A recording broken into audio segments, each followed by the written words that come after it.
Baik, Prof, silakan dimulai. Mungkin. Assalamualaikum warahmatullahi wabarakatuh. Selamat siang, salam sehat sejahtera buat kita semua.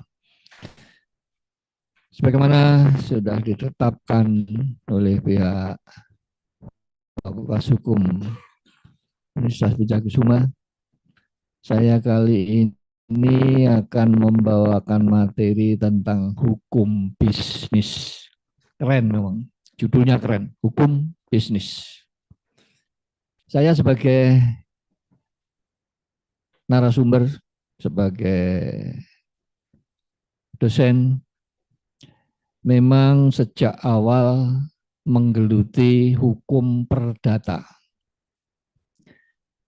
Sebagaimana kita tahu, mempelajari hukum perdata di Indonesia, acuannya, pedomannya adalah Burgerlijk Wetboek yang diterjemahkan dalam kehidupan sehari-hari dan banyak dipakai istilahnya oleh umum adalah terjemahan KUH Perdata. Tapi sebenarnya di lingkungan Fakultas Hukum UNER sendiri, saya sudah ngajar di sana sudah 50 tahun. Saya tidak pernah menggunakan istilah KUH Perda. Istilah yang digunakan dan disepakati di lingkungan Fakultas Hukum UNER adalah istilah BW. Itu singkatan dari Burgerlijk Wetboek.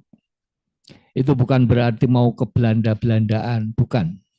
Memang begitu aturannya, BW.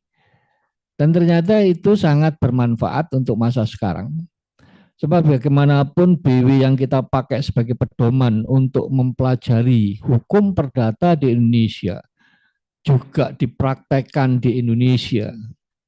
BW ini dipakai baik oleh notaris, baik oleh lawyer, baik oleh hakim.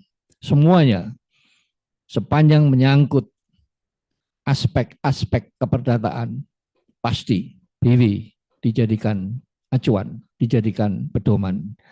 Oleh sebab itulah, sepanjang saya menyampaikan materi ini nanti, saya menggunakan istilah BW. Terserah saudara akan menggunakan nantinya istilah KUH Per, itu bebas. Sebab bagaimanapun, BW ini, Burgerlijk Wetboek itu tidak pernah diterjemahkan secara resmi di Indonesia. Tidak ada, terjemahan resminya tidak ada.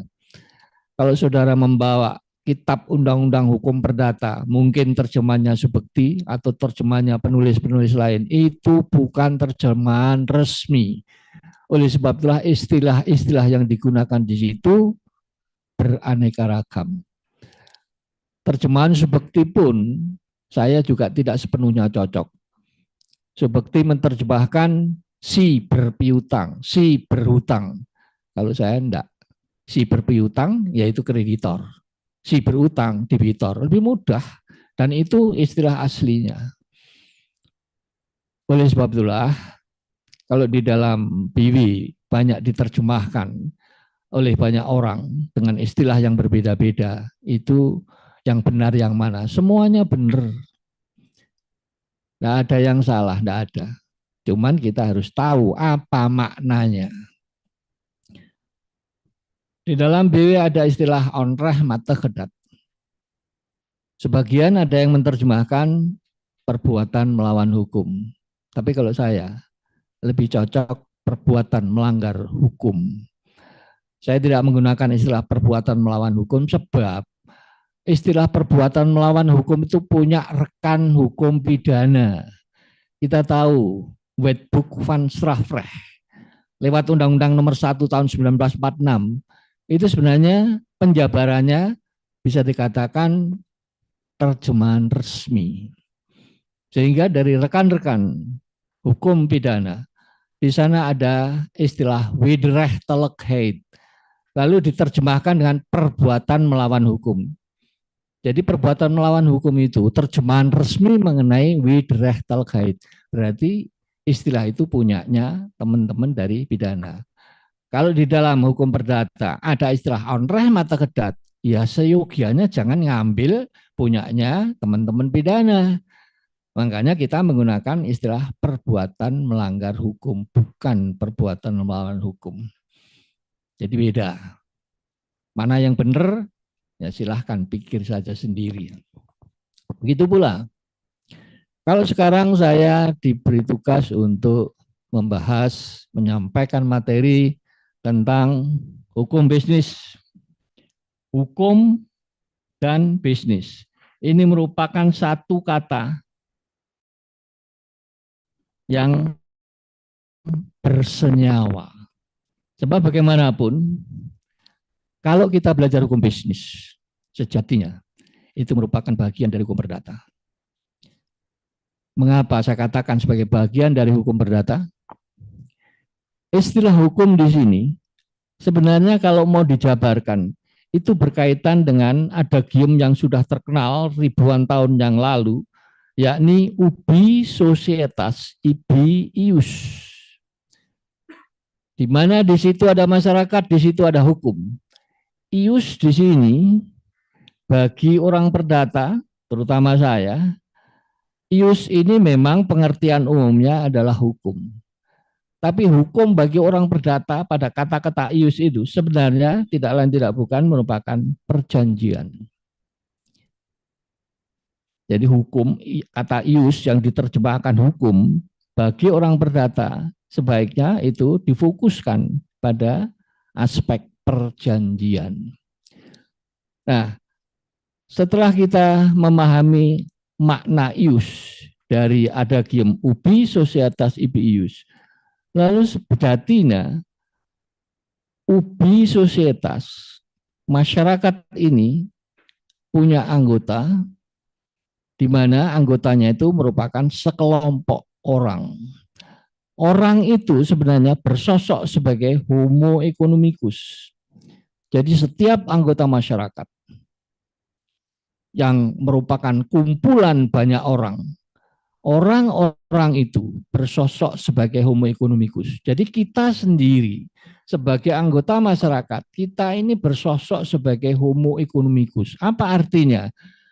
Homo economicus artinya tingkah pola kita sehari-hari selalu dilandaskan pada perhitungan untung dan rugi. Kalau saya berbuat begitu, untung apa enggak? Kalau saya berbuat begini, rugi apa enggak? Kalau itu yang dijadikan landasan, berarti sebenarnya kita ini berbisnis. Sebagai contoh saja, bahwa kita ini melakukan peran kita sebagai homo economicus, di mana tingkah pola kita sehari-hari selalu dilandaskan pada perhitungan untung dan rugi. Padahal untung dan rugi itulah merupakan intinya bisnis. Orang berbisnis kan kepingin untung, menghindari kerugian. Jadi kalau suatu kegiatan, suatu tingkah pola dilandaskan pada perhitungan untung dan rugi, itulah sebenarnya berbisnis. Jadi kita ini sebenarnya pebisnis juga. Jangan menganggap kalau pebisnis itu harus kaya raya, harus orang punya usaha dan sebagainya. Tidak. Sepanjang tingkah pola kita itu dilandaskan pada perhitungan untung dan rugi, berarti kita sedang berbisnis. Sebagai contoh saja. Saya juga berbisnis pagi tadi. Saya tidak punya mobil pribadi.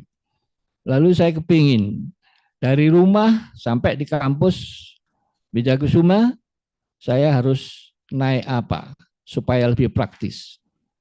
Lalu cucu saya mengatakan, nyewa mobil saja Kong.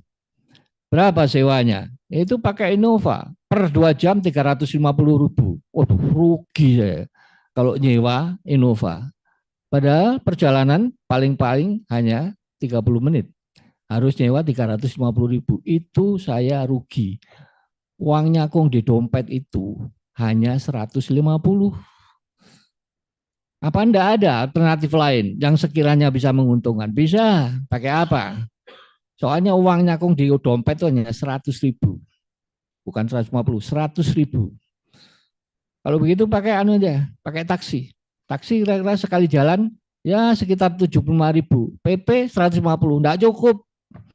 Uang 100 enggak bisa dipakai pulang pergi. Ada yang lebih murah lagi yang menguntungkan saya. Oh ada Kong, apa? Pakai Grab atau pakai Gokar. Kira-kira kalau Gokar sekali jalan ya sekitar 30.000, PP 60.000. Nah inilah yang menguntungkan saya. Itu pun saya masih tanya lagi, ada enggak yang lebih murah lagi? Ada. Apa? Pakai Gojek. Kalau Gojek ya sekitar 20.000, PP 40.000. Saking pegelnya cucu saya ya, kok untuk selalu cari murah. Ada yang lebih murah lagi, apa? Jalan kaki.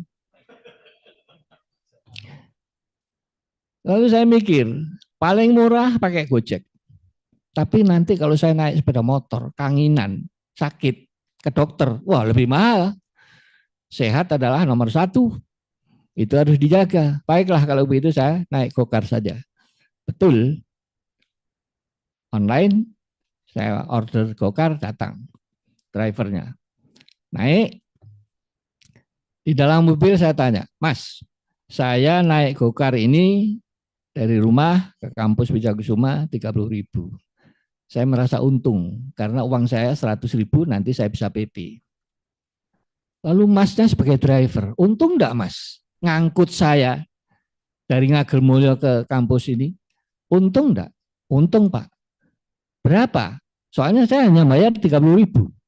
Oh aplikasinya, biaya aplikasi dari perusahaan Gokar 10.000. Berarti masnya saya untung 20.000. Kalau dia untung, saya untung. Inilah hubungan bisnis.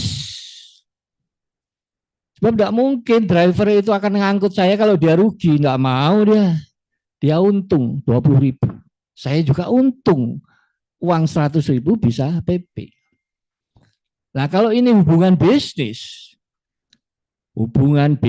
apapun wujudnya, skalanya pun entah itu kecil, besar ataupun sedang, pasti memerlukan bingkai hukum berupa perjanjian.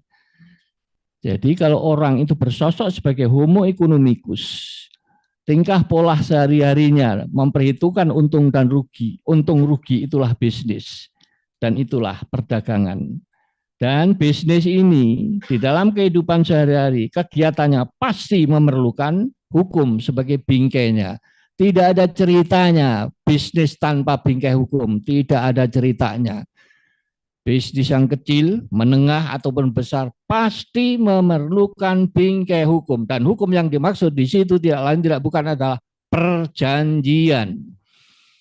Jadi prinsipnya kegiatan bisnis macam apapun pasti memerlukan bingkai berupa perjanjian. Lalu kalau antara saya dan driver Gokar itu ada hubungan bisnis, pasti dibingkai oleh hukum berupa perjanjian. Pertanyaan saya, saudara sudah lulus S1, kira-kira konkretnya hubungan bisnis antara saya dan driver itu dibingkai oleh perjanjian apa? Tuh. Coba bayangkan. Coba bingkainya apa konkretnya? Inilah hukum. Kadang-kadang sudah kita lakukan setiap hari, tapi tidak tahu bahwa itu adalah hubungan bisnis yang dibingkai oleh hukum. Ada yang tahu? Atau mau bertaruh uang 100.000 ini? Ayo. Coba bayangkan. Hubungan bisnis ini. Dan pasti dibingkai oleh hukum. Tidak tahu dibingkai oleh hukum apa? Itulah perjanjian angkutan. Ada enggak undang-undang angkutan? Nah iya itu digunakan untuk membingkai kegiatan yang seperti saya lakukan antara saya dan driver. Itu driver tidak mungkin bisa berlalu lalang di jalan raya kalau tidak mematuhi undang-undang angkutan. Saudara waktu S1 kan punya. Ada mata kuliah perjanjian undang-undang angkutan. Angkutan darat, angkutan laut, angkutan udara. Semuanya kan ada. Itu yang akan dijadikan bingkai untuk kegiatan bisnis. Segala macam angkutan. Nah, itulah bingkainya. Sampai di kampus ini ternyata masih pembukaan. Tadi saya ini belum sarapan. Kalau sarapan tidak apa-apa, tapi ngopi harus. Lalu saya pergi ke warung sebelah depan itu. Bu, kopi bu.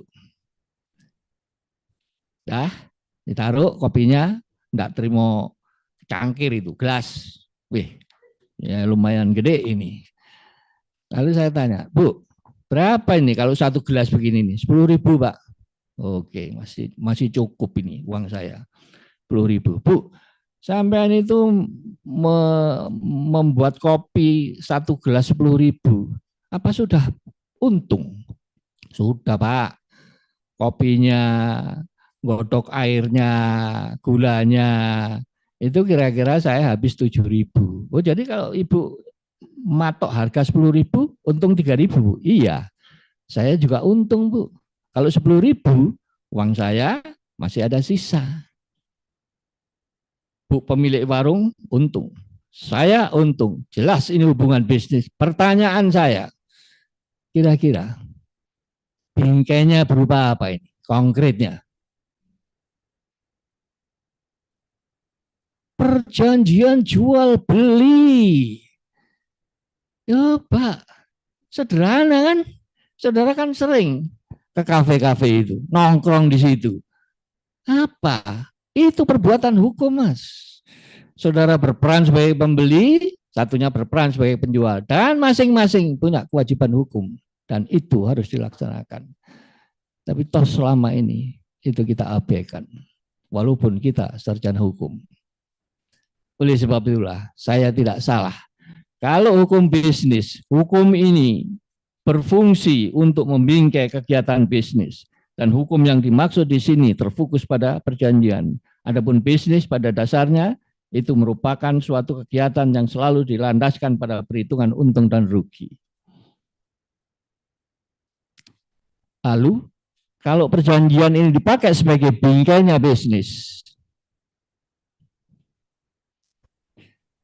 ini kalau iPad saya tidak bakalan begini, Mas. Sayang, iPad saya tidak bisa dihubungkan ke sini.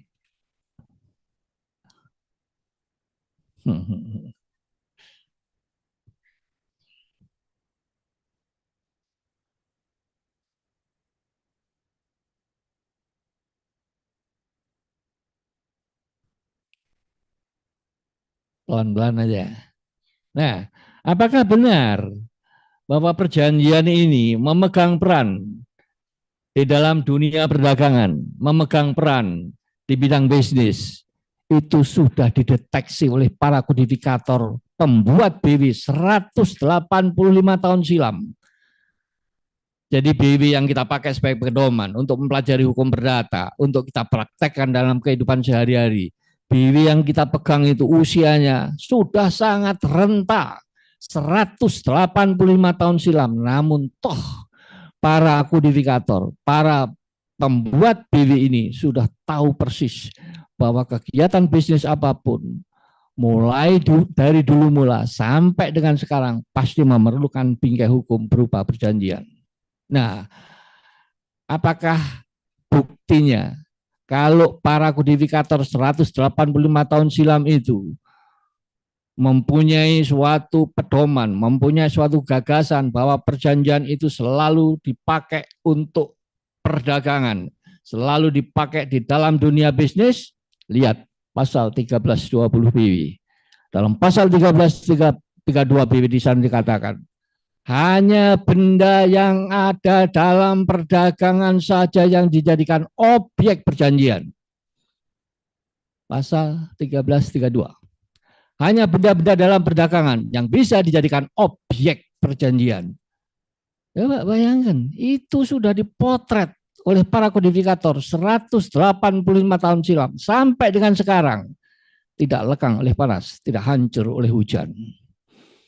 Bayangkan, ini undang-undang dibuat 185 tahun silam sampai dengan sekarang masih kita pergunakan. Ya Pak, undang-undang kita paling banter 5 tahun, 10 tahun ganti. Tapi BW ini, coba bayangkan, di Indonesia 185 tahun, dipakai oleh lawyer, dipakai oleh hakim, dipakai oleh notaris, dipakai dalam dunia pendidikan.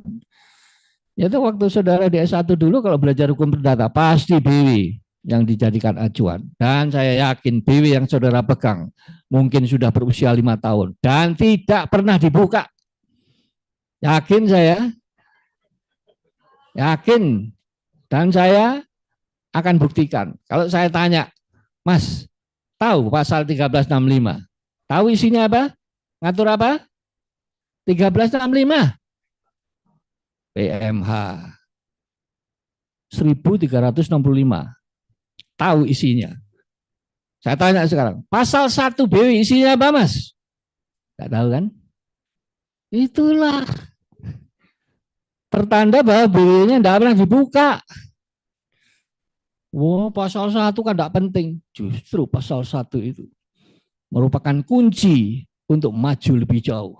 Saudara ini, pada waktu di S1 mungkin sebagian besar hanya belajar hukum perdata intern, hanya belajar hukum perdata domestik. Yang notabene acuannya BW. Padahal kita ini kan tidak hanya melayani warga sendiri. Indonesia sudah terbuka dan menjadi bagian masyarakat internasional. Orang-orang asing banyak berdatangan di sini. Mereka tidak hanya kawin, tapi juga berbisnis. Kalau mereka berbisnis, hukum mana yang akan dipergunakan? Ya, hukum Indonesia pasti mereka tidak akan mau. Lalu hukum mana yang berlaku? Itu ada ilmunya. Ilmunya yakni hukum perdata internasional. Apakah saudara pernah belajar hukum perdata internasional? Itu harus, Mas. Kalau sudah paham hukum perdata domestik dalam hal ini BW, harus melangkah lebih jauh. Hukum perdata internasional. Sebab andai kata ada orang asing mau mengawini seorang gadis Indonesia, hukum mana yang berlaku? Apalagi kalau kemudian dia berusaha membuat perjanjian perkawinan dengan calon istrinya. Lalu hukum mana yang berlaku? Kalau misalnya perjanjian perkawinan itu dia tidak bisa nyusun sendiri, lalu minta bantuan saudara sebagai seorang lawyer. Bagaimana kontraknya? Bagaimana perjanjiannya?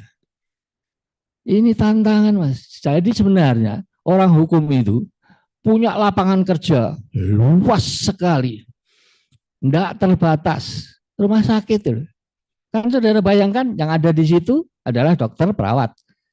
Rumah sakit sekarang kalau tidak ada orang hukumnya, tidak akan bisa jalan, Mas.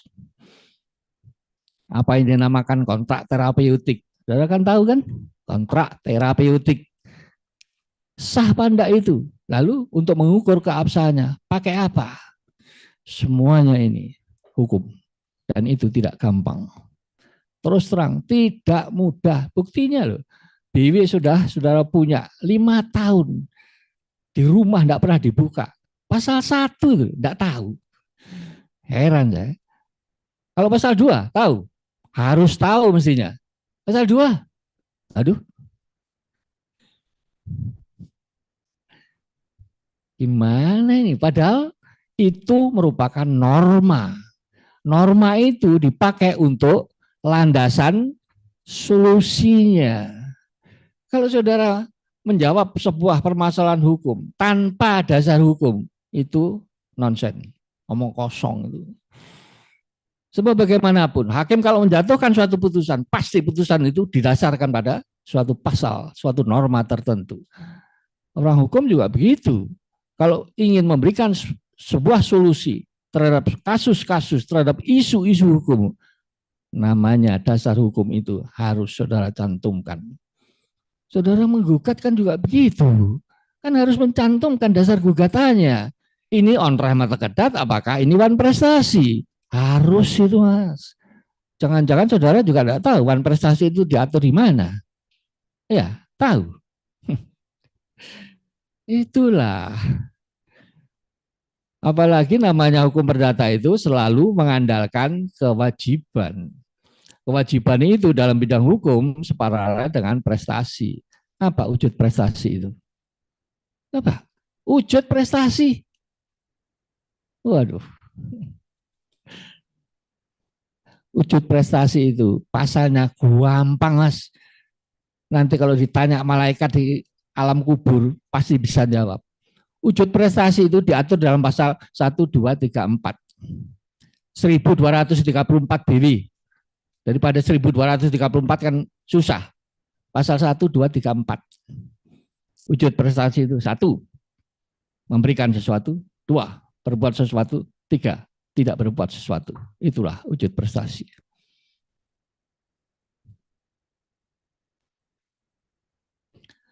Tahu wan prestasi? Apa itu wan prestasi? Nggak tahu. Ya apa mas? Ini S1 loh. Ah, apa ini? Untung mas, sampai duduk mahasiswa aku. Mahasiswa aku nih. Jadi kita harus tahu wujud prestasi itu apa, jelas. Ada dalam pasal 1234 itu. Tapi kalau wujud one prestasi itu lebih musingkan kepala lagi. Juga ada 3, tapi bukan sebaliknya. Wujud one prestasi itu tidak berbuat, tidak memenuhi prestasi sama sekali. 1236. Memenuhi prestasi tetapi terlambat. Lihat 1238. Memenuhi prestasi tidak sebagaimana mestinya. Lihat 1242. Saya menggeluti BW 50 tahun, Mas. Pasal-pasal penting, luar kepala, Mas. Makanya saya ini kalau di Fakultas Hukum UNER disebut Pak Isnain itu BW berjalan itu. Sebab kalau saya kuliah, saya tidak pernah bawa apa-apa. Ya seperti ini, tidak bawa apa-apa. Pokok di kelas itu ada papan tulis, ada spidol, ada penghapus, cukup. Kalau tidak percaya, tanya notaris-notaris, lawyer-lawyer, tamatan S1 di Fakultas Hukum UNER. Tanya, Pak Isnan itu gimana gayanya memberikan kuliah. Kita harus punya trademark. Saudara juga harus punya begitu. Harus punya trademark. Oh, si A itu ahli hukum perseroan. Datang, Mas. Jangan semuanya dipegang sebagai ahli. Tidak ada. Tidak ada. Jadi nanti kalau saya jadi lawyer, kalau bisa, carilah spesialisasi. Sebab kalau tidak begitu, umum, waduh, tidak punya trademark akhirnya. Ya kalau punya kantor kan harus ada itu. Yang satu ahli hukum perseroan, yang satu ahli hukum pajak, yang satu ahli hukum pertanahan. Sehingga kalau klien datang, apa masalahnya? Mana yang pertanahan? Hei C, sini. Nih ada klien urusan tanah. Jangan ditangani semua. Tidak mungkin kita. Tahu hukum agraria, tahu hukum adat, tahu hukum perkawinan, tahu hukum perjanjian. Mana mungkin? Hukum perdata loh, 4 buku, Mas. Itu bukan pekerjaan gampang. Ya saya aja secara kebetulan mengajar. Buku 1, buku 2, buku 3, ngajar memangnya. Tapi toh tidak pernah praktek. Jadi kalau norma-normanya yang penting-penting, ya itu harus saya tahu, harus saya paham.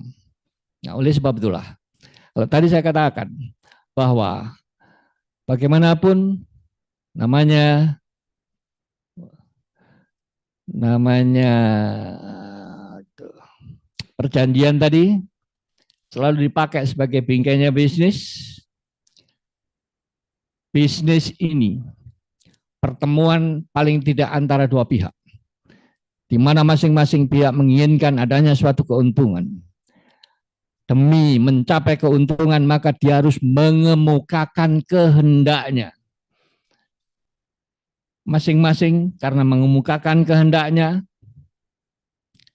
kehendak-kehendak semacam ini oleh para drafter, oleh para kalangan orang hukum, kehendak-kehendak itu karena ini bisnis harus dituang dalam klausula perjanjian. Oleh sebab itulah, saudara harus menguasai hukum perjanjian dengan baik. Menguasai hukum perjanjian. Dalam kehidupan sehari-hari, saudara sering mendengar istilah perjanjian. Suatu saat juga mendengar istilah kontrak. Pada saat yang berbeda, saudara juga mendengar istilah perikatan. Apa makna istilah-istilah itu? Perjanjian, kontrak, perikatan. Beda apa enggak? Ada yang tahu? Perjanjian, kontrak, perikatan. Itu jangan digebyah ya, Mas. Itu kategori-kategori hukum yang harus dipahami betul. Kalau dalam keadaan sehari-hari, perjanjian dan kontrak. Menurut buku 3BW. Buku 3BW itu judulnya apa sih? Buku 3BW. Aduh, hukum perikatan. Dalam konteks buku 3BW, istilah perjanjian, istilah kontrak itu adalah sama. Perjanjian dan kontrak itu sama. Kalau dalam konteks buku 3BW. Apa dasar hukumnya? Kalau menurut buku 3BW bahwa perjanjian itu sama dengan kontrak, lihat judul bab 2 buku 3BW. Sebab judul bab 2 buku 3BW di sana dikatakan perikatan-perikatan yang lahir dari kontrak atau perjanjian. Jelas, inilah yang dijadikan dasar hukum, bahwasanya kontrak dan perjanjian itu sama.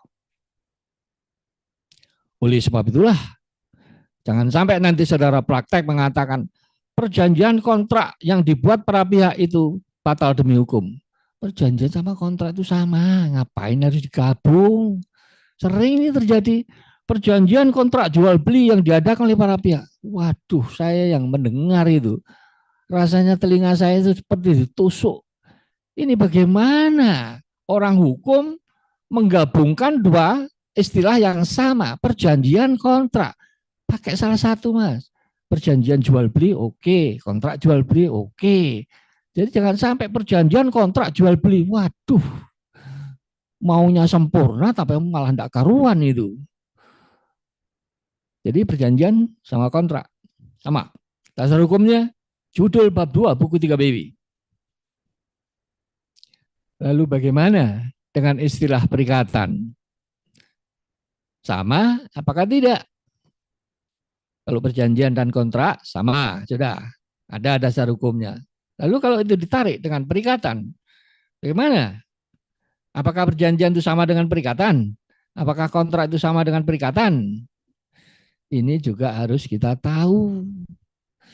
Kalau ditarik perjanjian kontrak dengan perikatan itu berbeda. Apa dasar hukumnya? Dasar hukumnya adalah pasal 1233. Di mana dalam pasal 1233 di sana ditetapkan sumber perikatan itu ada dua. Satu, perjanjian atau kontrak. Dua, undang-undang. Jadi kalau ditanyakan apakah perjanjian, apakah kontrak itu sama dengan perikatan? Tidak sama. Dasar hukumnya pasal 1233BW.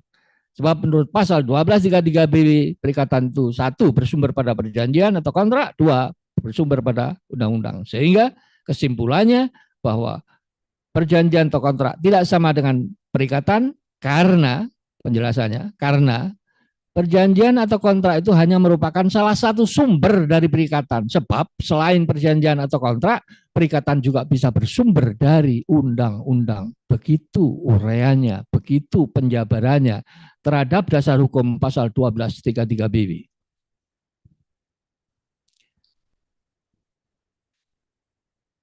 Kalau saudara tidak begitu paham, itu saya maklum. Saya ini pernah menjadi saksi ahli. Hakimnya itu, salah satu majelis, anggota majelis hakim, tanya sama saya, saksi ahli, di dalam kehidupan sehari-hari sering dipertanyakan, sering diperbincangkan, kontrak, perjanjian, perikatan. Itu bagaimana nalarnya? Samakah? Tidak samakah? Ya terpaksa. Saya di forum peradilan itu memberikan kuliah. Hakimnya itu masih tanya. Begitu. Nggak ngerti. Perjanjian itu sama dengan kontrak, apakah beda? Nggak tahu. Lalu bagaimana pula dengan perikatan? Mereka nggak tahu. Saya sampai heran, ini nanti kalau membuat putusan bagaimana ini? Tapi begitulah keadaannya.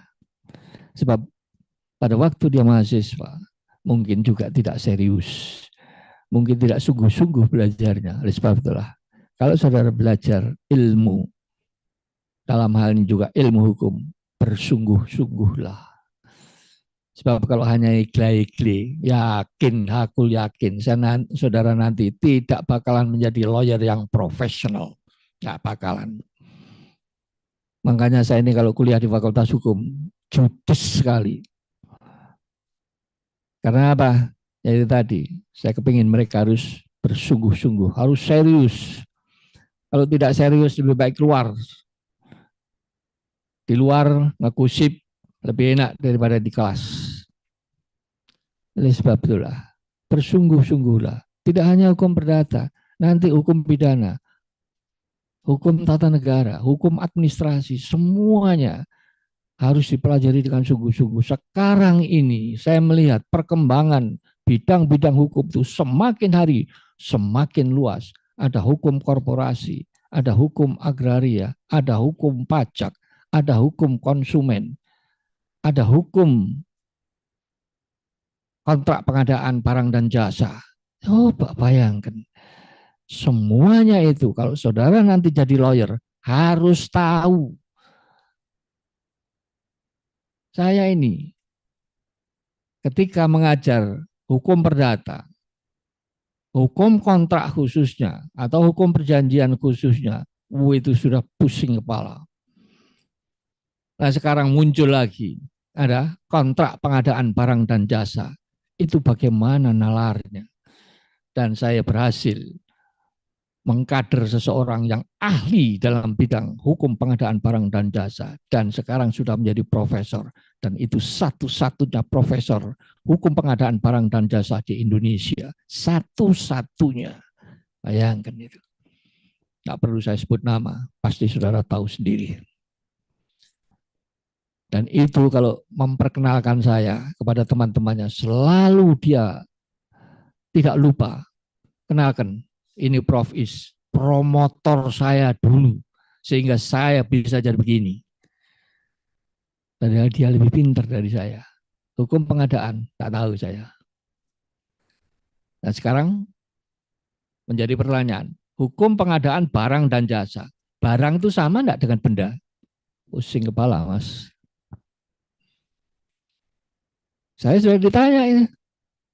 Saya nih, barang dan benda itu sama enggak? Sebab di dalam buku 2B judulnya hukum benda, bukan hukum barang, bukan. Lalu benda sama barang itu sama apa enggak? Ya sudah barang tentu hal semacam ini harus kita perhatikan. Nah,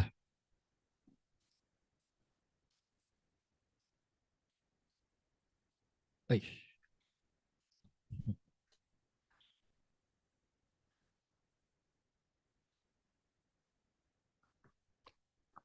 Ya, dah. Jadi ketika para pebisnis berupaya meraih keuntungan, sudah barang tentu dia punya kehendak bagaimana caranya meraih keuntungan itu. Begitu pula rekannya juga kepingin meraih keuntungan. Lalu bagaimana caranya? Maka mereka bertukar kehendak. Nah, kehendak para pihak semacam ini, seperti yang saya katakan tadi, harus saudara perhatikan. Kalau saudara diminta jasanya untuk membuatkan sebuah kontrak. Kontrak drafting, perancangan kontrak itu sangat penting. Nah, karena saudara harus memperhatikan kehendak para pihak yang kemudian harus dituang dalam klausula kontrak, maka dengan sendirinya wordingnya, tata bahasa, kata-kata dari tiap-tiap klausula ini harus dibuat yang padat, singkat, tapi akurat. Nah, klausula-klausula ini yang berisi kehendak para pihak, akhirnya para pihak ini di dalam ruang hukum perjanjian disebut para kontraktan. Sehingga para kontraktan ini ketika berhadapan-hadapan saling mempertukarkan kehendak. Sudah barang tentu saat dibingkai dalam klausula-klausula perjanjian yang saudara buat, berarti klausula-klausula yang dibuat itu tadi isinya tidak lain tidak bukan adalah hak dan kewajiban para kontraktannya. Jadi klausula-klausula yang saudara buat tidak lain tidak bukan mewakili kehendak para pihak.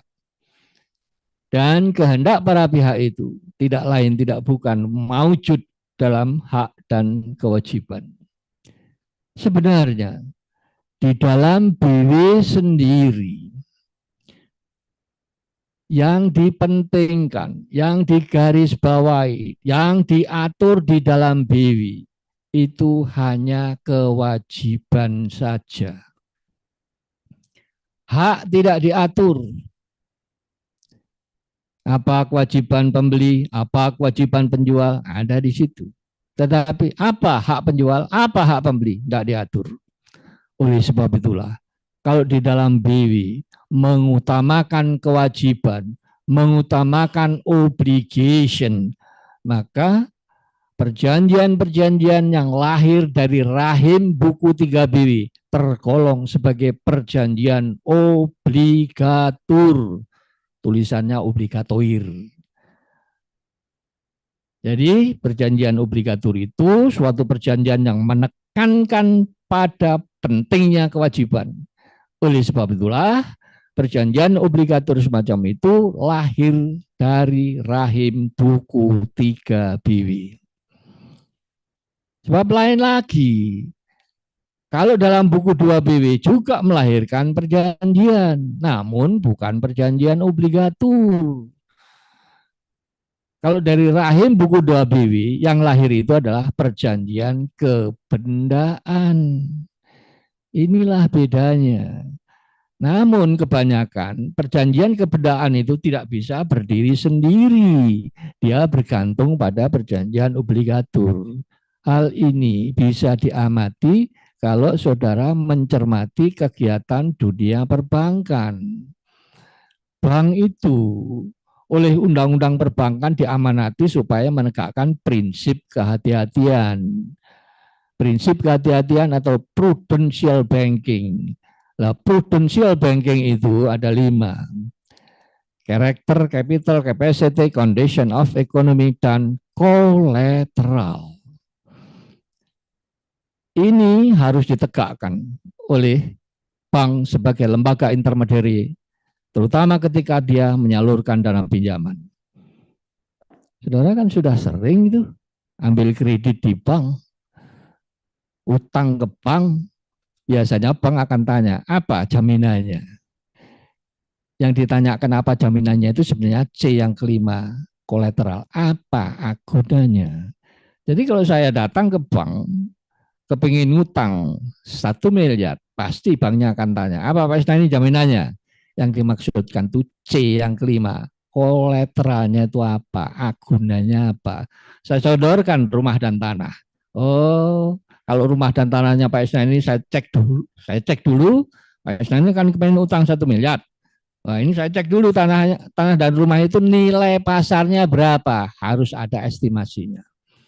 Ternyata dicek, oh ya, rumahnya Pak Isna ini strategis, ini harga pasarnya 2 miliar. Maka kalau Pak Isna ini utang pada saya 1 miliar, saya sepakat. Maka dengan adanya kesepakatan semacam itu harus dituang dalam suatu perjanjian.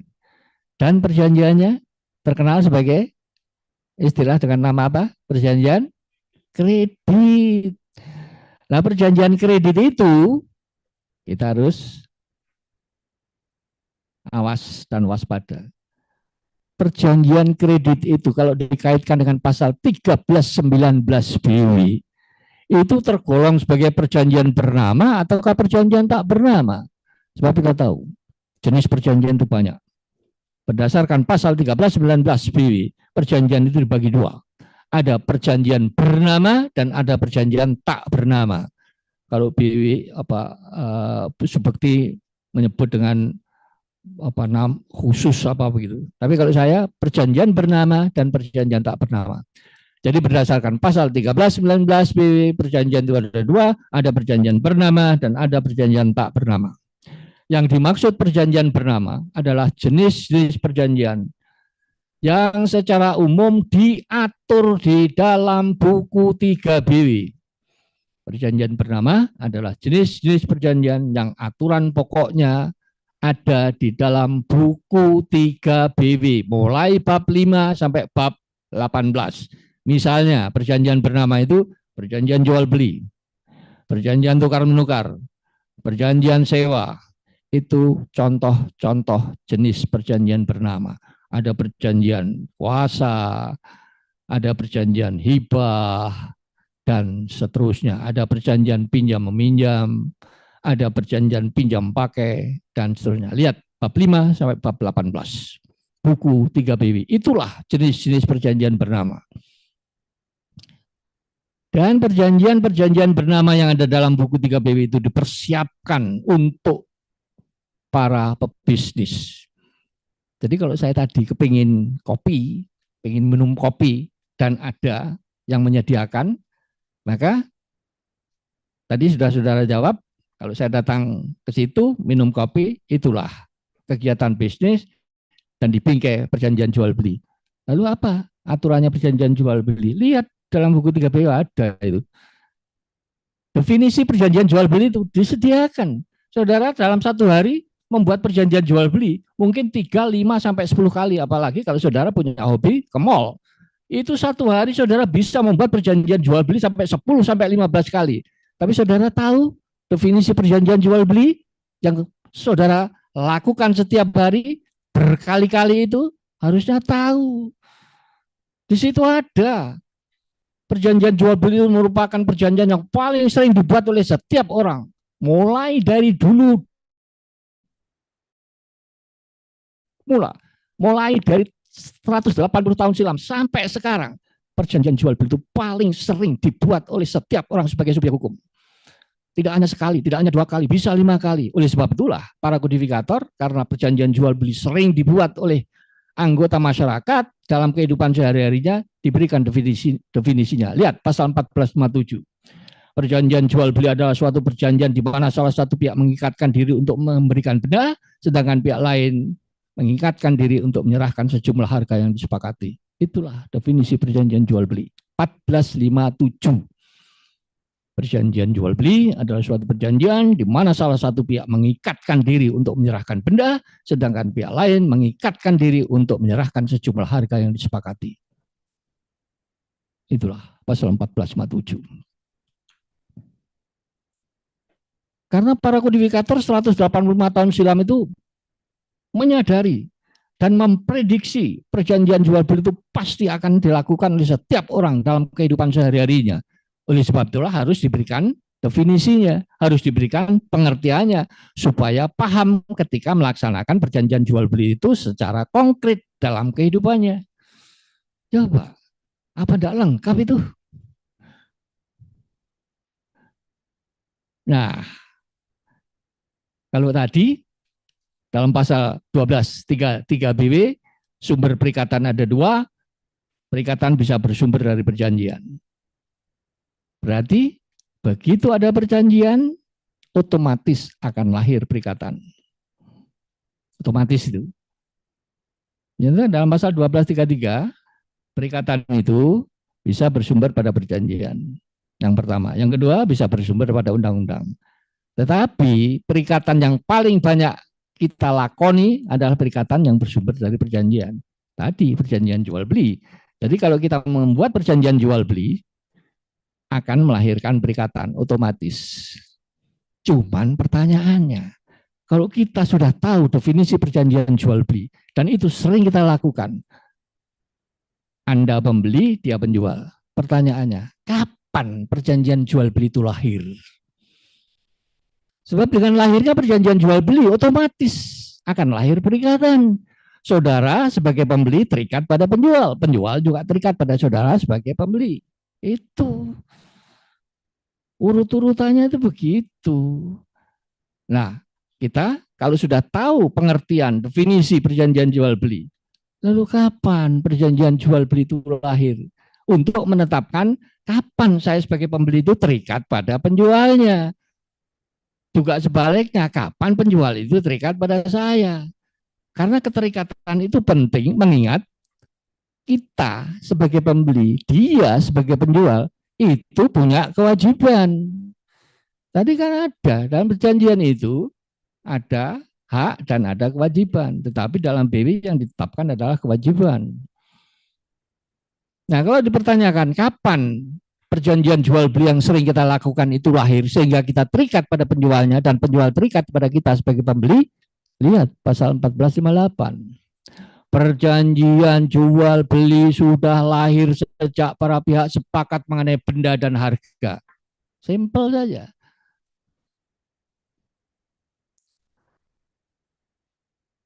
Kapan lahirnya perjanjian? Itu bisa mengacu pada pasal 1458. Dalam pasal 1458 dikatakan perjanjian jual beli sudah lahir sejak para pihak sepakat mengenai benda dan harga. Begitu perjanjian jual lahir pula di antara mereka.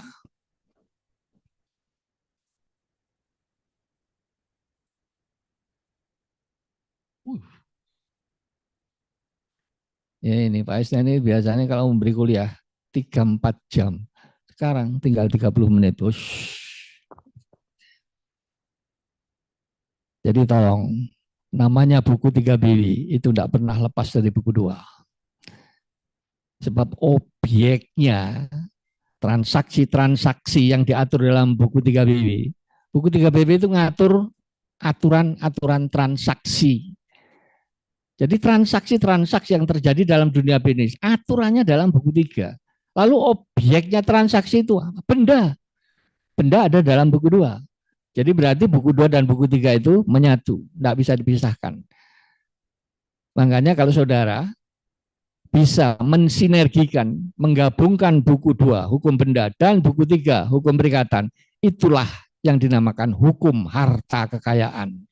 Nah, kalau saudara menguasai hukum harta kekayaan, berarti saudara sudah menguasai 85% BW. Saya jamin itu. Karena hukum harta kekayaan yang merupakan gabungan antara hukum benda dan hukum perikatan itu merupakan episentrumnya BW. Kalau episentrumnya BW sudah saudara kuasai 85%, saudara sudah menguasai BW. Buku 1 mengenai perkawinan gampang itu, hanya 67 pasal. Buku 4 itu hanya mengenai pembuktian dan daluarsa yang sebenarnya itu merupakan hukum formil. Kaitannya dengan hukum harta kekayaan ya ada memang ya, tapi hanya pasal-pasal yang penting saja.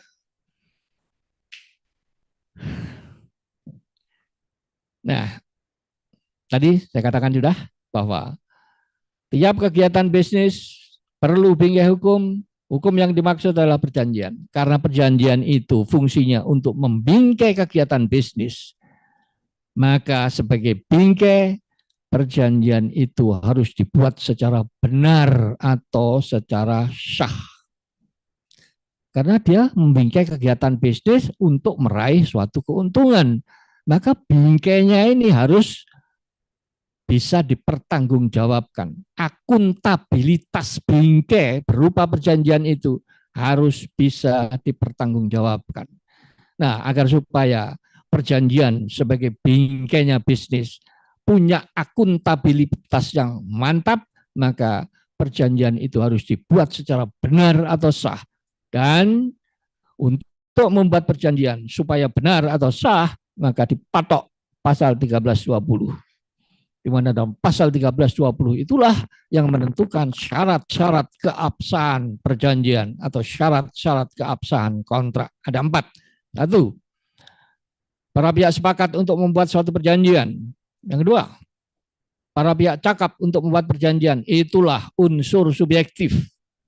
Yang ketiga, objeknya tertentu. Dan yang keempat, kausanya halal. 4 macam syarat ini yang harus dipenuhi agar supaya perjanjian yang dipakai sebagai bingkainya bisnis itu punya akuntabilitas yang handal. Nah, pasal 1320 ini merupakan pasal yang sangat terkenal karena dia yang menentukan, yang mematok suatu perjanjian itu sah apakah tidak. Sepakat, cakap, objek tertentu, dan kausa yang diperbolehkan. Mengenai sepakat dan cakap, itulah unsur subjektif. Kalau ini tidak dipenuhi, maka posisi perjanjian itu dapat dibatalkan. Sebaliknya 3 dan 4 itu merupakan unsur objektif, kalau tidak dipenuhi maka perjanjian itu niteh atau batal. Oleh sebab itulah, kalau nanti saudara jadi lawyer, mendraft sebuah kontrak, maka mau tidak mau, pasal 1320 itu harus saudara pegang dengan seksama. Padahal pasal 1320 itu meskipun penting, karena itulah sokok gurunya untuk menentukan perjanjian atau kontrak itu sah apakah tidak. Tapi sayangnya pasal 1320 BW itu tidak pernah jelas. Tidak jelas pasal ini. Padahal penting. Tidak jelas. Coba kita lihat unsur yang pertama. Para pihak sepakat untuk membuat perjanjian. Apa sih sepakat itu? Apa wujudnya sepakat itu? Buku 3 BW membisu 1000 bahasa. Tidak ada penjelasannya. Satu pasal pun tidak ada. Apa sepakat itu? Coba bayangkan. Padahal pasal itu penting. Begitu pula. Mengapa orang yang membuat perjanjian itu harus cakap terlebih dahulu? Cakap itu apa berarti ganteng? Apa berarti cantik? Tidak jelas juga. Namanya cakap itu sebenarnya orang itu harus sudah pintar untuk membuat perjanjian. Jadi kalau menurut saya cakep itu lebih condong pada pengertian pintar. Kenapa? Kok pintar? Loh, perjanjian itu kan dipergunakan untuk membingkai kegiatan bisnis. Orang berbisnis harus bisa menggunakan logika agar supaya bisa meraih keuntungan, menghindari kerugian. Bukankah berhitung untung dan rugi, kalau begini untung, kalau begini rugi, itu kan suatu perhitungan yang menggunakan logika. Nah, orang kalau belum bisa berolah logika, ya berarti belum bisa berbisnis. Tapi sebaliknya, kalau sudah pintar menggunakan logika, dia bisa berhitung untung dan rugi, maka dia dengan sendirinya diperbolehkan untuk membuat perjanjian. Sebab kalau dia belum pintar menggunakan logikanya, belum pintar untuk berhitung untung dan rugi, kan berarti belum bisa berbisnis. Ngapain disuruh membuat perjanjian? Kan tidak ada gunanya. Oleh sebab itulah, kalau latar belakangnya pintar itu seperti yang saya uraikan tadi, maka akhirnya timbul pertanyaan, kapan seseorang itu pintar? Kapan seseorang itu bisa berolah logika? Ya kita dengan sendirinya akan paham, orang bisa berolah logika, berhitung untung dan rugi kalau dia sudah dewasa. Lalu bertanya lagi, kapan orang itu dewasa? Ternyata buku 3 membisu 1000 bahasa. Kapan orang itu dewasa? Kita ingat buku 1. Bukankah buku 1 berjudul Hukum Orang? Wah, mungkin di situ yang menetapkan kapan orang itu dewasa. Lalu kita mulai baca pasal-pasal dalam buku 1. Ternyata ketemu pasal 330, pasal 330. Tetapi pasal itu pun juga tidak pernah secara on the spot langsung mengatakan dewasa adalah sekian tahun. Enggak. Pasal 330 justru mengatur kebelum dewasaan. Pasal 330 kan mengatakan belum dewasa adalah mereka yang belum genap berusia 21 tahun dan tidak terlebih dahulu kawin. Maka pasal ini karena mengatur kebelum dewasaan, padahal yang kita cari permasalahannya, memecahkan masalah kapan orang itu dewasa, maka ini harus ditafsir. Nah, penafsirannya kita tahu penafsiran itu ada 9. Nah, salah satunya untuk menafsir pasal 330 kita menggunakan penafsiran a contrario, ditafsir secara sebaliknya. Kalau belum dewasa itu di situ belum 21 tahun, berarti kalau dewasa 21 tahun. Jadi orang baru bisa cakap, pintar membuat perjanjian kalau sudah berusia 21 tahun. Jadi untuk mencari penjelasan cakap ini loh, buku 3B tidak ada penjelasannya. Kita harus lari ke buku 1. Inilah pertanda bahwa pasal-pasal di dalam BW bisa jadi yang tidak jelas dalam buku 3 dijelaskan oleh buku 1. Begitu pula, apa objek tertentu ini? Tidak ada penjelasannya dalam buku 3B. objek tertentu. Nah, ini kembali pada pasal 1332 tadi. Hanya benda dalam perdagangan saja yang bisa dijadikan objek perjanjian. Benda diatur dalam buku 2. Oh, kalau begitu, kalau kita ingin tahu apa yang dimaksud objek tertentu, kita harus tahu seluk-beluk buku 2 BW, hukum benda. Itu caranya. Coba bayangkan pasal 1320 yang sangat terkenal itu tidak jelas. Kalau penjelasannya harus menggunakan logika. Penjelasannya pasal poin 1 ada di dalam buku 1. 330 itu pun harus ditafsir secara a contrario. Sedangkan objek tertentu apa itu? Ternyata kita harus belajar buku 2. Sebab dalam buku 2 spesifikasi benda itu sangat penting. Dan itu ditegaskan di dalam buku 2 BW. Nah, kalau keempat macam syarat ini dipenuhi, maka kita tahu buku 3 BW itu dijejali, didominasi oleh pasal-pasal yang berposisi sebagai regelenreh, ketentuan hukum yang bersifat mengatur. Tetapi pasal 1320 itu bukan regelenreh, tetapi dwingenreh, ketentuan hukum yang bersifat memaksa. Jadi mau tidak mau, syarat keabsahan perjanjian itu harus diterapkan, tidak boleh disimpangi. Dwingenreh ada ketentuan hukum yang harus berlaku, tidak dapat disimpangi oleh para pihak kendati dengan sepakat sekalipun. Berbeda dengan regelenreh. Regelenreh ketentuan hukum yang bersifat mengatur, di mana ketentuan itu boleh disimpangi oleh para pihak atas dasar kata sepakat.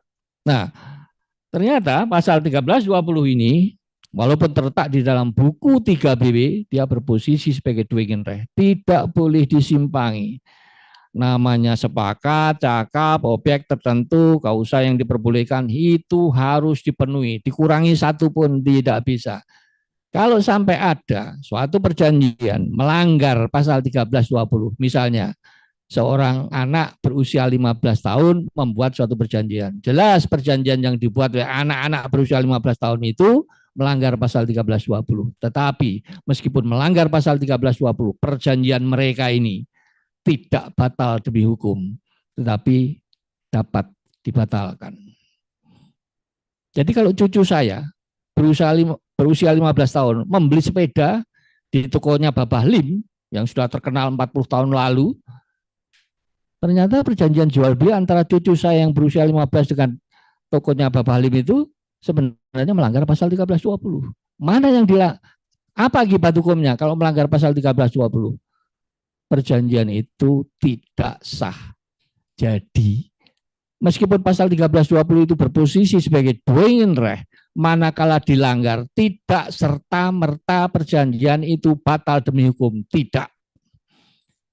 Lalu kalau melanggar pasal 1320, posisi perjanjian itu tidak sah. Lalu, kelanjutannya gimana? Apa berhenti tidak sah? Enggak. Kita lihat dulu, yang dilanggar itu unsur subjektif, apakah unsur objektif? Kalau yang dilanggar unsur subjektif, maka perjanjian yang tidak sah itu ditingkatkan menjadi perjanjian itu dapat dibatalkan. Kata dapat mengandung dua macam alternatif. Bisa dimintakan pembatalan, bisa pula perjanjian tersebut dikuatkan, bahkan disahkan. Bisa. Apa buktinya? Kalau perjanjian yang melanggar pasal 1320 unsur subjektif perjanjian itu bisa dikuatkan, lihat pasal 1456 BW. Jadi saya memberikan solusi, selalu saya berusaha untuk memberikan dasar hukumnya. Apa benar suatu perjanjian melanggar pasal 1320 yang dilanggar unsur subjektif, maka perjanjian itu dapat dibatalkan? Kalau dapat, bisa dimintakan pembatalan ke pengadilan, bisa pula dikuatkan. Apa dasar hukumnya kalau bisa dikuatkan orang itu tidak sah? Lihat pasal 1456. Nah, dari konteks semacam inilah, maka kita sebenarnya belajar hukum perdata, walaupun hanya berpedoman pada BW yang usianya sudah begitu renta, bukan pekerjaan gampang. Ini tadi, dwingenreh, begitu dilanggar tidak serta-merta batal demi hukum. Perjanjian itu tidak sah. Lalu tidak sah ini kita lihat dulu. Yang dilanggar itu unsur subjektif apakah unsur objektif baru bisa ditetapkan. Batal demi hukum ataukah dapat dibatalkan. Coba ke atas lagi. Ke bawah, ke bawah, ke bawah. Ke atas. Enggak ke bawah. Ya.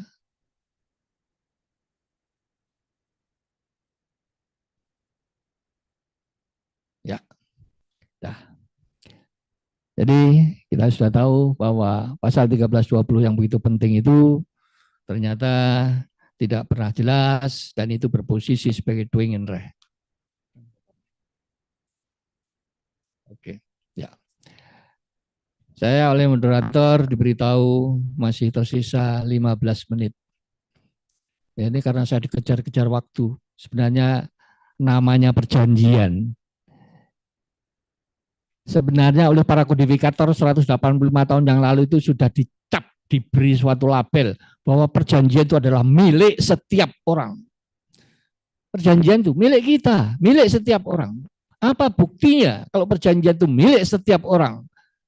Apakah pernah para kodifikator itu mendeklarasikan gagasannya bahwa perjanjian itu milik setiap orang? Ya, lihat pasal 1329. 1329. Pada dasarnya semua orang adalah cakap untuk membuat perjanjian. Itulah deklarasinya.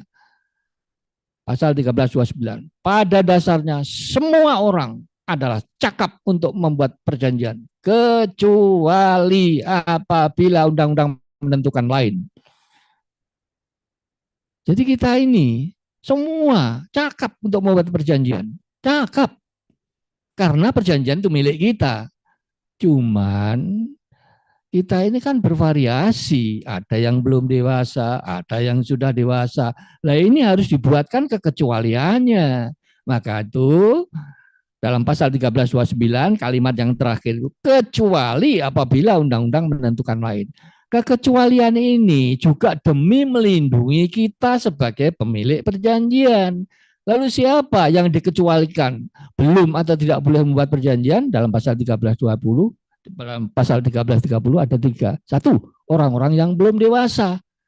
Jadi orang-orang yang belum dewasa itu sebenarnya sudah dianggap cakap, tapi karena belum bisa menggunakan logikanya, berarti belum bisa berbisnis, ngapain harus bisa membuat perjanjian? Kan tidak ada gunanya. Makanya orang yang belum dewasa belum boleh membuat perjanjian. Kalau dilanggar, ya tidak apa-apa. Tergantung pada orang tua atau walinya mau menguatkan atau mau membatalkan. Itu. Lalu yang kedua, orang-orang yang ditaruh di bawah pengampuan.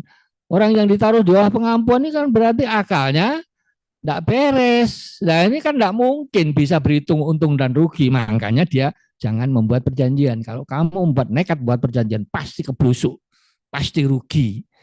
Makanya jangan membuat perjanjian dulu. Lalu kalau dia butuh, ya pengampunya yang membuat perjanjian.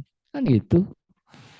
Dan yang ketiga adalah orang-orang yang memangku suatu jabatan tertentu dan tidak boleh membuat perjanjian yang tertentu pula. Misalnya, ada suatu benda tersangkut suatu urusan. Nah, urusan ini kebetulan ditangani, benda ini harus ditarik dari pasar, ditangani misalnya oleh jaksa. Tidak boleh ditransaksikan karena sudah ditarik dari pasar. Pikirnya jaksa, orang lain kan tidak bisa beli. Nah, saya ini kepingin benda ini, tak beli sendiri. Maka perjanjian jual beli yang diadakan oleh jaksa itu batal demi hukum. Kalau dia mau membeli barang yang lain, silahkan. Tapi benda yang masih ada dalam urusannya, tidak boleh. Dan itu bisa saudara lihat dalam pasal 1468, 1469, 1470. Notaris, jaksa, hakim, pengacara tidak diperkenankan melakukan perbuatan-perbuatan hukum di luar kewenangannya terhadap benda yang masih ada dalam urusannya. Jadi kalau sedang dalam urusannya, wah tak belinya sendiri, itu penyalahgunaan wewenang. Tidak benar. Makanya muncul pasal 1468, 1469, 1470. Jadi kekecualian itu tetap berorientasi pada bisnis. Nah, waktu tinggal sedikit, silahkan. Siapa yang mau tanya?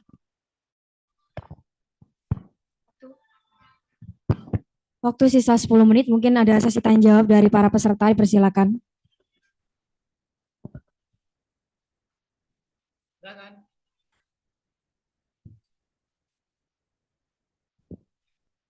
Saudara itu mau ketemu saya.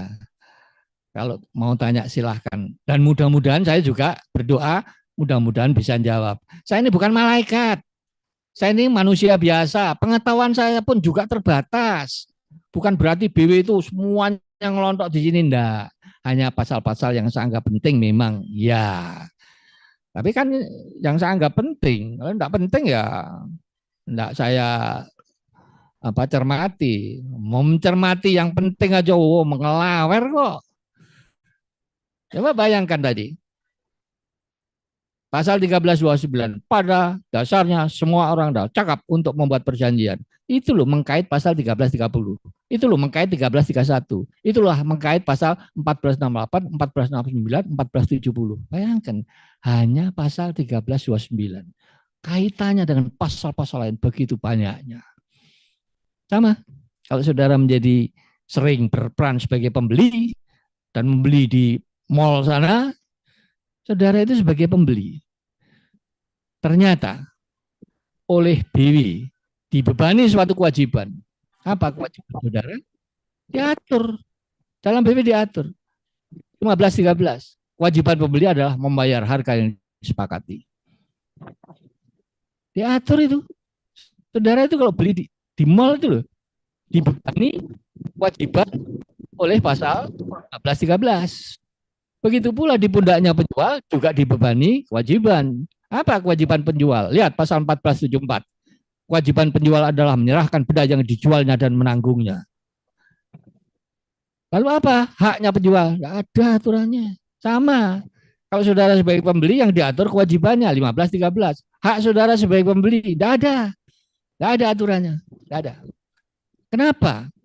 Diatur hanya kewajiban. Sebab kalau kita ini bicara kewajiban di bidang hukum perdata, begitu kewajiban dilaksanakan, otomatis hak pihak lain terwujud.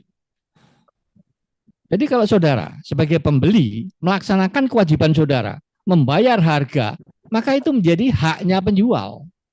Begitu pula penjual berdasarkan pasal 1474, kewajibannya adalah menyerahkan benda yang dijualnya dan menanggungnya. Begitu benda diserahkan kepada saudara, saudara kan punya hak atas benda itu sebagai hak milik. Selesai. Jadi kita ini bicara hak dan kewajiban di bidang hukum perdata itu seolah-olah seperti membahas sisi-sisi dari sekeping mata uang logam. Di mana kedua sisi itu berbeda, namun tidak bisa dipisahkan. Dengan kata lain, sepanjang kewajiban itu dilaksanakan, otomatis hak pihak lain pasti terwujud sesuai bobot kewajiban itu. Jadi kalau kewajiban penjual adalah menyerahkan benda yang dijualnya dan menanggungnya, begitu benda itu diserahkan kepada saudara, saudara kan memperoleh hak atas benda itu. Apa hak saudara? Menjadi pemilik. Begitu pula ketika saudara melaksanakan kewajiban 15.13, membayar harga yang disepakati, maka itu menjadi haknya penjual. Dapat apa? Dapat uang sebagai taken prestasi yang harus dia nikmati ketika dia melepaskan hak milik atas benda yang dijualnya. Jadi sama-sama berkorban demi memperoleh hak. Berkorbannya apa? Melaksanakan kewajiban. Berkorban saudara, merogoh kantong, ambil uang 1 juta, bayarkan kepada penjual. Itu pengorbanan saudara. Setelah saudara berkorban, maka penjualnya juga berkorban. Karena sudah memperoleh haknya, uang 1 juta. Berkorbannya apa? Mengalihkan hak milik benda yang dijual kepada saudara. Begitu diserahkan, maka saudara memperoleh hak milik atas benda tersebut. Klop, udah. Itulah namanya perjanjian, saling tukar janji, saling tukar kewajiban. Jadi dalam bisnis itu sebenarnya para pihak itu saling menukarkan kewajiban. Makanya di dalam BW itu yang diatur kewajiban, itu yang dipertukarkan oleh para pihak sebagai pebisnis. Haknya tidak usah diatur. Sebab andai kata kewajiban diatur, hak juga diatur. BW itu tebelnya mungkin segini. Makanya BW hanya setebel ini karena yang diatur hanya kewajiban. Haknya tidak perlu. Percuma. Duplikasi itu nanti. Itulah sebabnya karena yang ditekankan kewajiban, obligation, perjanjiannya disebut perjanjian obligatur. Paham? Sayang. Sayang sekali. Pak Isna ini kalau kuliah enggak 4 jam, enggak 3 jam, waduh, enggak puas.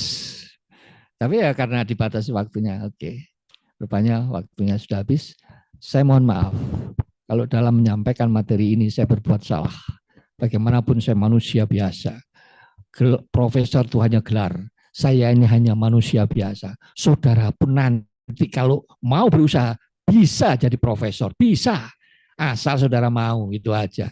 Sekarang S1, sekolah lagi S2, sekolah lagi S3, lalu sambil mengoperasikan kantor lawyernya juga ngajar.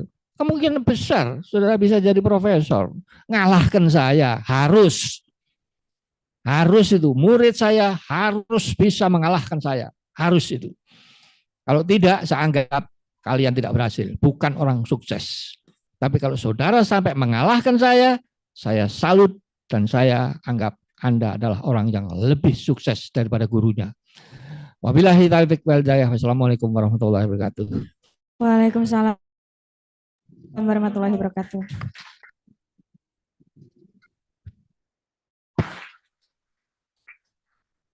Demi sukses semua. Kami pesan saya, jadilah lawyer yang profesional.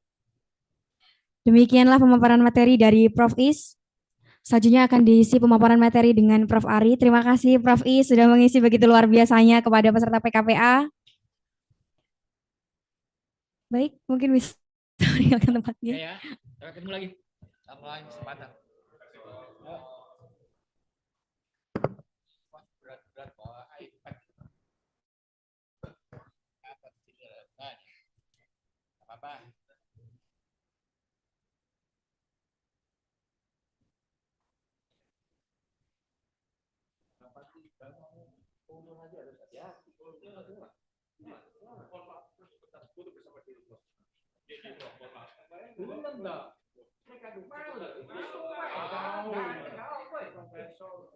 Walau untuk ada monggo bebas kok. Ada problem. Di sebelah saya silakan. Enggak apa-apa. Silakan sebelah saya. Silakan. Apa-apa. Ayo. Jangan sungkan. Ini manusia biasa.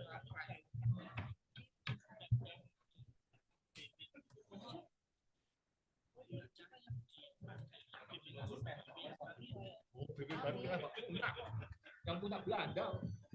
Iya, punya. Jadi ya itu tetap kita pakai. Indonesia di situ.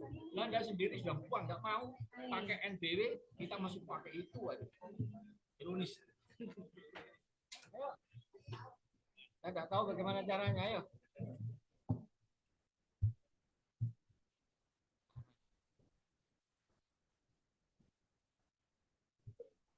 Salah saya.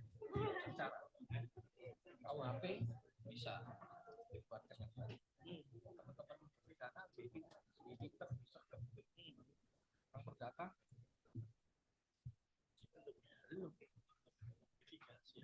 Sulit, Pak. Kita ini yang buat Belanda bukan, itu jiplak Prancis, Pak. Belanda sendiri jiplak punya BW. Jangan dikira ciptaan Belanda sendiri, bukan.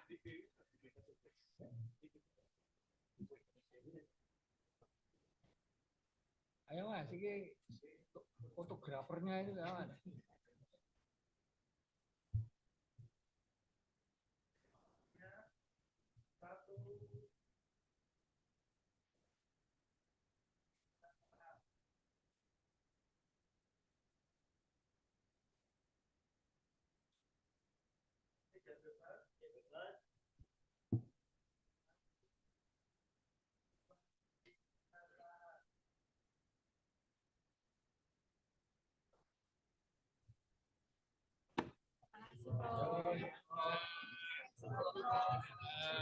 kasih, sama-sama semuanya sehat.